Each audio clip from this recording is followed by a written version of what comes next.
Wow, I am just really having fun doing this. Brad Wright here, smallgroupsrock.com. I want to talk a little bit more about the first meeting and, again, the importance of the first meeting and why it's important.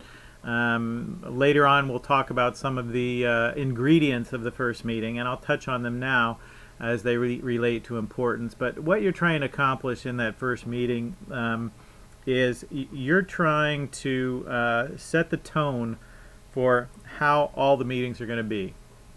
And if you set the right tone and if you let them know what's going to happen, they're going to want to come back again.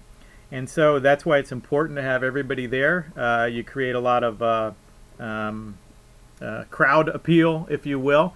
Everybody sees everybody else in the group. That's kind of exciting to see new people, to see so many people there. And everybody's there. Everybody else is committed to the group. So you want to do a couple of things in that first meeting that contribute toward its importance. First, you want everybody to talk about kind of who they are and their family a little bit, their job. You can't, there's no way everybody knows everybody, and this is just basic information that you really need to help people know about one another, and they want to share that. The other thing that they need to share is what they want to get out of the group, how they feel, what their expectations are, but mostly what are they trying to get out of the group. And I have everybody share these two things in the first meeting. And what's important is if they're able to share a little bit about themselves, their personal lives, and then a little bit about what they want out of the group, they have a little more ownership. Because I do express them, a lot of times we're on the same page, and I just let them know that hopefully that will be accomplished for them, and they just buy in a little bit more. You set the ground rules. And the ground rules are we'll talk about those commitments, covenants. How do we do things here? Or, are there any rules whatsoever? And you talk about those, and they see that contributes toward the purpose of the group.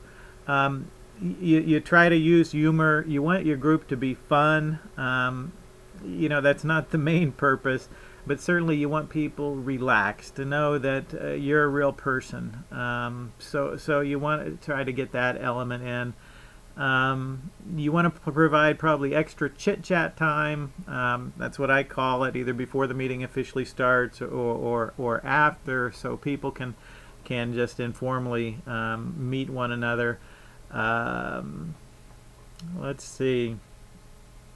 I would say you want to make your time for people to share any concerns that can be prayed about.